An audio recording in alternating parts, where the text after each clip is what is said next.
monde! Je vous retrouve pour l'arrivée livresque de cet été 2022. Il y a des livres à foison, mais surtout, il y a le trophée YouTube des 100 000 abonnés, le bouton YouTube, le bouton argenté pour les 100 000 abonnés du Souffle des mots. Donc je suis trop contente, vraiment je suis trop émue de pouvoir vous le montrer, vous le présenter. Il est beau hein.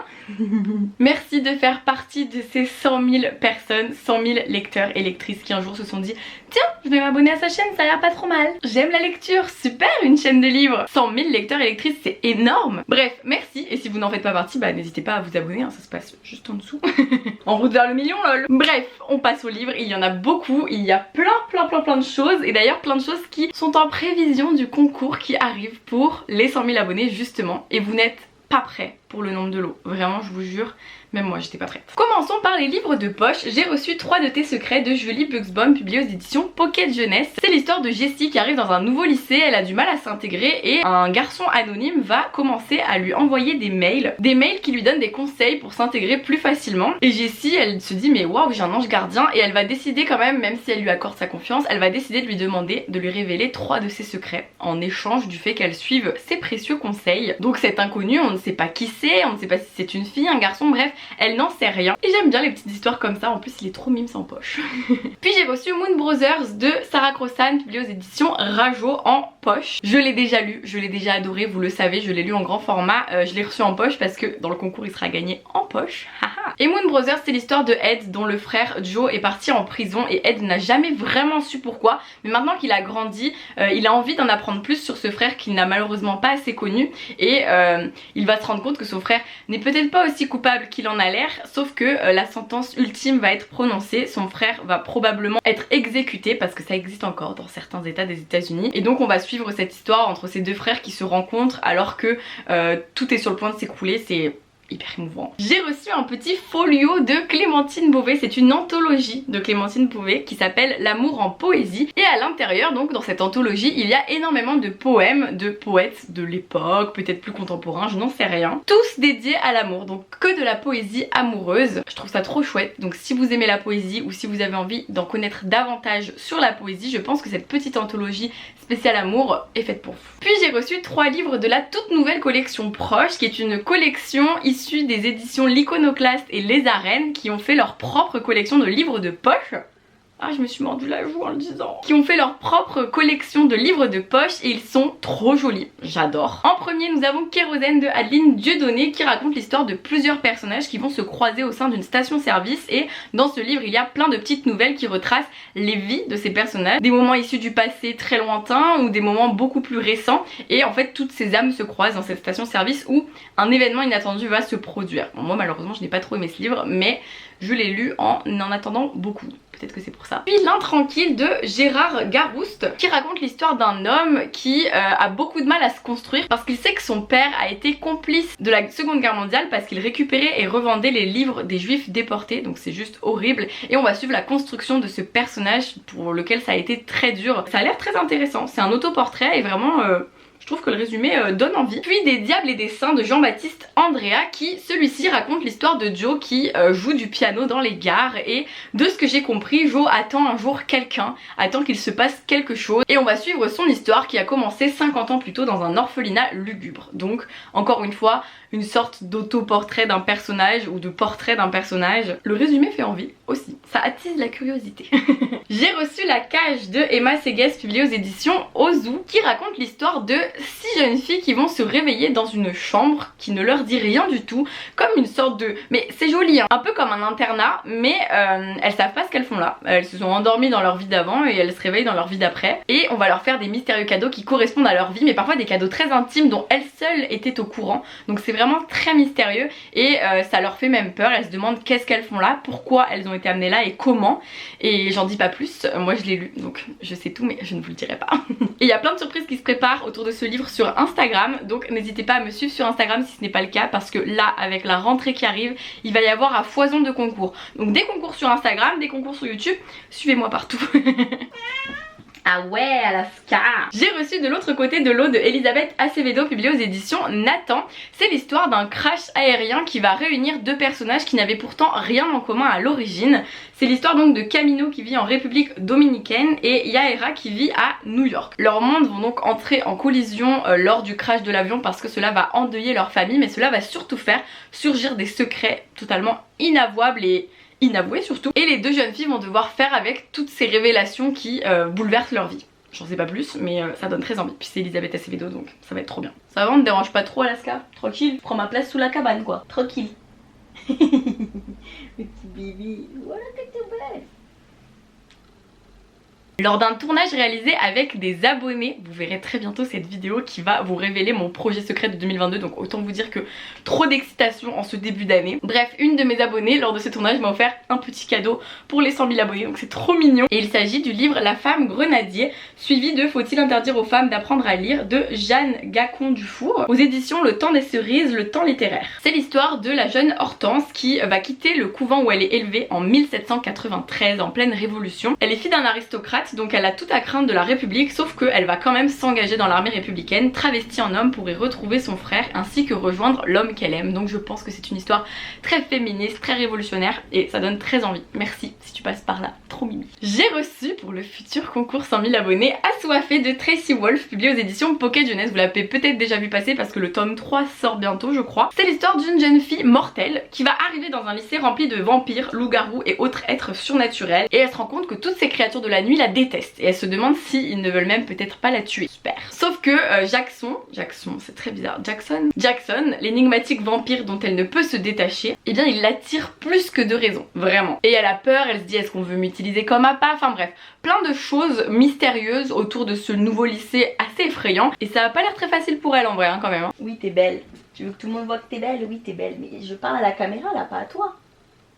Trop belle. On continue un si joli désastre de Sophie Gonzalez, toujours publié aux éditions Pocket Jeunesse. C'est l'histoire de Holly et Will qui ont vécu un amour de vacances juste génial, passionnel, fusionnel. Sauf que, arrivé au lycée, l'un des deux est persuadé que les histoires d'été peuvent durer, l'autre pas du tout. Et en fait, ils vont se retrouver dans le même lycée, donc on se dit, ah bah super, l'amour ne peut que durer s'ils sont dans le même lycée. Sauf que non, puisque l'un d'entre eux a déjà fait son coming out et l'autre pas du tout. Donc est-ce que leur histoire d'amour va durer suite à toutes ces péripéties qui s'imposent sur le chemin de leur fusion? Quel poète, quel poète. Ça a l'air très chouette comme histoire, je trouve ça hyper intéressant en plus comme thématique. Puis L'éveil d'Erika Strange de Cassie Gustafson, publié aux éditions Pocket Jeunesse encore, qui sortira le 13 octobre. Donc on est sur une couverture provisoire et une exclusivité puisqu'il sera aussi dans le concours, donc trop bien. C'est l'histoire d'Erika qui va se réveiller avec le corps couvert d'injures après un blackout et tout est écrit au feutre indélébile et elle va comprendre que son copain et ses amis en sont à l'origine et ça va vraiment être le début d'un cauchemar. Sauf que cette jeune fille, ce qui va beaucoup l'aider, c'est tous les comics qu'elle dessine et la super héroïne qu'elle rêve de devenir, Erika Strange. Donc je trouve que c'est un livre qui a l'air très intéressant sur tout ce qui est harcèlement, tout ce qui est slut shaming, etc. Mais aussi très féministe et très tout simplement parce qu'on en a besoin en fait du féminisme et de se battre encore et toujours. Puis enfin Ils sont venus du froid de Caril Ferret, publié aux éditions Pocket Jeunesse encore. Et là on est vraiment sur un livre un peu apocalyptique et tout parce qu'il y a eu une catastrophe, donc les humains ont fait des clans et on va suivre Ilia, Neige et Aurore qui vont se lier d'amitié et rêver d'un monde meilleur. Sauf qu'ils vont être capturés, réduits en esclavage, leur quotidien va être très compliqué, ils sont dans des mines de charbon sous les ordres d'un dictateur, enfin bref c'est un peu waouh. Et les trois amis vont essayer de sauver ce qu'ils aiment et échapper à ce funeste destin. Donc ça a l'air très actif, très apocalyptique un peu, mais ça fait envie en vrai hein, je trouve, et puis j'aime bien la couve moi. J'ai reçu Émergence 7 de Vincent Mondiaux et Enora Sabi, publié aux éditions Actes Sud Junior. C'est l'histoire de Léon qui est très triste parce qu'il doit déménager d'une île où il a toujours vécu, il va devoir l'annoncer à son meilleur ami, à la fille dont il est amoureux, sauf qu'une énorme créature gigantesque et mystérieuse va semer derrière elle la mort et la destruction après être apparue comme ça soudainement.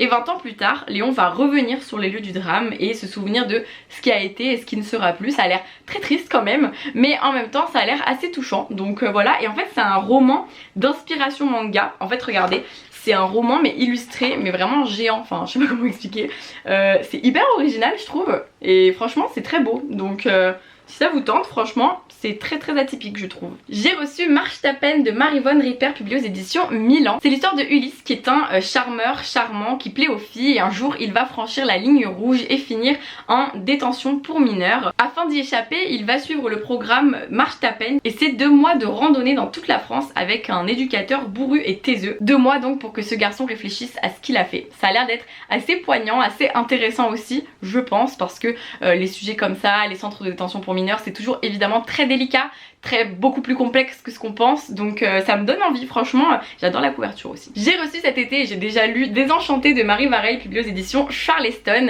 C'est l'histoire de Sarah Leroy qui a mystérieusement disparu dans un petit village, mais ça a fait parler dans la France entière tellement c'était une histoire étrange. Et 20 ans plus tard, Fanny, elle va revenir sur les lieux de ce drame, dans ce village où tout s'est passé lorsqu'elle était jeune. Elle va se rendre compte que l'histoire de Sarah, elle est un peu liée à la sienne puisque sa sœur faisait partie du groupe Les Désenchantés, un groupe dont on sait pas grand chose au début du livre, mais un groupe qui est lié par des amitiés très fortes, des secrets, des disputes parfois aussi, des premières fois, et les amitiés un peu féminines qui peuvent être très puissantes, parfois très tordues aussi, mais tout est expliqué, c'est hyper intéressant dans ce livre. Et Sarah, elle se rend compte que le coupable qui a été envoyé en prison pour la disparition de Sarah n'est peut-être pas le vrai coupable, mais je n'en dis pas plus, lisez-le, lisez-le. Encore un que j'ai lu, d'ailleurs petite anecdote, j'avais déjà lu ce livre en 2015 lorsqu'il est sorti, bon ça c'est les preuves non corrigées, et j'ai relu ce livre là très récemment parce qu'il a été revu par l'autrice, révisé, donc réécrit sur certains aspects,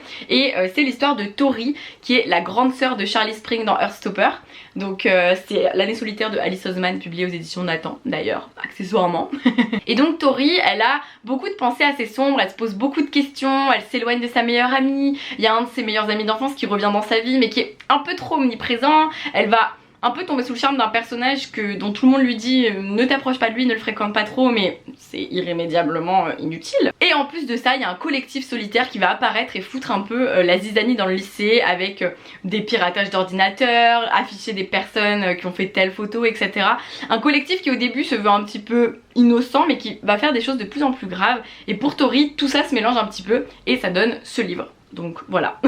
J'ai reçu Alecto, l'œuvre de l'immortel de Yann Fastier. Ça se passe à Paris au début du XXe siècle et c'est l'histoire de Sidonie, une romancière qui trouve sur son palier une certaine Sacha qui prétend être sa tutrice et va s'imposer dans sa nouvelle vie. Et ces 2 jeunes filles vont vivre des aventures fantastiques et Sidonie va les publier sous forme d'un feuilleton sous le pseudonyme d'Agathe de Saint-Vars. J'ai reçu Dernière manche de Catherine Dabadi, publiée aux éditions Actes Sud Junior, qui raconte l'histoire du jeune Manoé et du jeune Azrat. Manoé est français, Azrat est afghan. Le premier est fils de marin pêcheur et le second est un migrant isolé.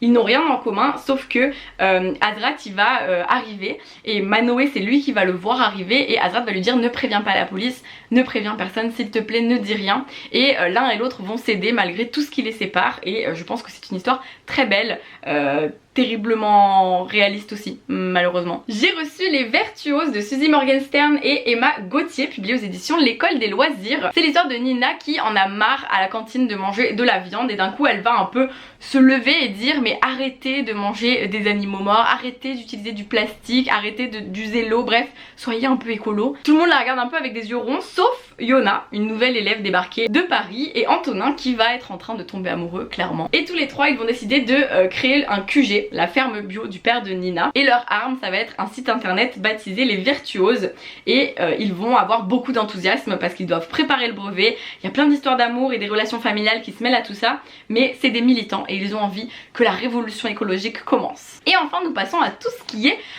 illustré, grand format, ouais je sais plus parler, roman graphique quoi, enfin voilà. Déjà j'ai reçu Dracula, donc un roman illustré, c'est le vrai roman de Bram Stoker tout simplement, mais qui est illustré par Livia Caruso, publié aux éditions Tibère. Vous savez les éditions Tibère, je vous en parle souvent, et ça fait des waouh, je tombe direct sur une page trop stylée, ça fait des magnifiques pages, vraiment le livre, waouh mais c'est trop beau, bref c'est très beau, et c'est un sacré pavé. Donc si vous avez envie de découvrir les classiques sous de très belles versions illustrées, n'hésitez pas à aller checker le site de Tibère Édition parce qu'ils en font plein, et puis je vais vous tenir au courant des prochains, donc ne vous inquiétez pas, je les reçois tout le temps, ils sont magnifiques, ça fait magnifique dans la bibliothèque. Lui il est tout noir mais j'ai plein de couleurs différentes donc c'est hyper beau, et ça là c'est un petit tissu là, vous savez. Et chez Tibert très souvent il y a des goodies parce que souvent c'est des préventes, enfin des précommandes etc. Donc vous pouvez précommander certains lots. Donc là bah, par exemple j'ai eu un super bloc-notes, j'ai eu un carnet magnifique qui fait un petit peu peur quand même, des cartes, des marque-pages, ouais je suis un peu embêtée. Mais voilà, vraiment très stylé, très beau. Et enfin je suis allée au cinéma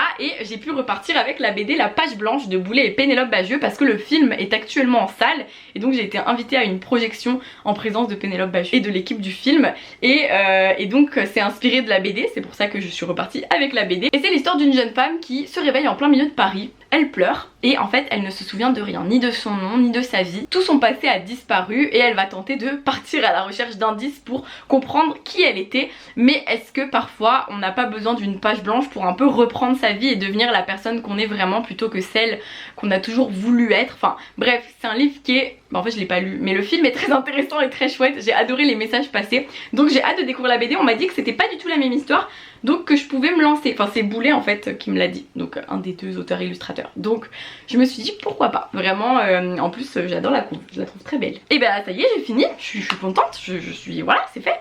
J'espère que cette vidéo arrivée livresque de l'été vous a plu. Il y avait pas mal de livres, pas mal du tout, mais surtout il y avait mon trophée. Je suis trop contente, je suis trop contente. Bref, merci d'avoir regardé cette vidéo. N'hésitez pas à me dire dans les commentaires si vous me recommandez certains livres parmi tous ceux que je viens de recevoir, s'il y en a qui vous font envie, lesquels vous font le plus envie, et puis si vous avez hâte du concours 100 000 abonnés qui arrive très bientôt. Voilà, j'ai trop hâte, je vous fais plein de bisous, je vous dis à très vite pour une prochaine vidéo. Passez de très belles lectures d'ici là et encore merci de faire partie des 100 000 personnes qui me suivent aujourd'hui. Oh merci, merci, merci, merci.